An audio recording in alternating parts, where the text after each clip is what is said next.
ایک گاؤں میں ایک رئیس شخص رہتا تھا۔ اس کو اپنی سالی سے محبت ہو گئی تو اس نے چاہا کہ میں اس سے شادی کر لوں اور بیوی کو بھی نہ چھوڑوں۔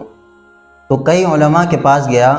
40 علماء کے پاس جا کے اس نے یہ مسئلہ دریافت کیا، لیکن اس کو ایک ہی جواب ملا کہ چونکہ اسلام میں 2 بہنوں کو ایک ہی نکاح میں جمع کرنا منع ہے، ناجائز ہے،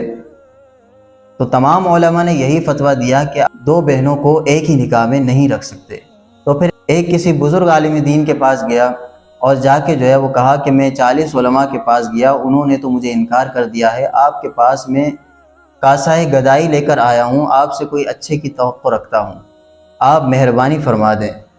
تو انہوں نے مختصر جواب دیا، انہوں نے کہا کہ جاؤ شادی کر لو۔ تو وہ بڑا خوش ہو گیا اور جب آیا علماء کو کہا کہ دیکھو یہ عالم دین ہے، انہوں نے کہا ہے کہ شادی کر لو۔ سارے علماء پریشان ہو گئے، جلدی جلدی ان حضرت کے پاس آیا اور کہا کہ حضور آپ نے یہ فتویٰ کیوں دیا ہے کہ وہ شادی کر لیں؟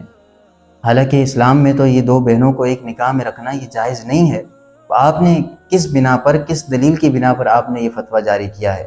تو آپ نے فرمایا کہ جو شخص 40 علماء کے پاس گیا اور اس کو جواب نہ میں ملا، اس کے بعد بھی وہ ہاں کی تلاش میں نکل پڑا، تو اس کا مطلب ہے کہ وہ دائرہ اسلام سے پہلے ہی خارج ہو گیا، اور جو شخص اسلام میں رہا ہی نہیں تو اس کے لیے جائز ہے وہ جو چاہے کرے۔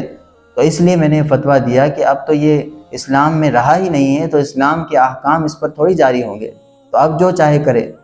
اس میں ہمارے لیے سبق یہ ہے کہ ہم اللہ اور اس کے رسول کی بات جو ہم تک پہنچے اس کو ہم آنکھ بند کر کے تسلیم کریں اور اس پر عمل کریں، یہ نہیں کہ ہمارے من کی جو بات ہے اس کو ڈھونڈتے پھریں، کہیں نہ کہیں سے وہ جواب مل جائے۔ ہمارے یہاں اکثر ہوتا ہے، اس سے بچنا ضروری ہے۔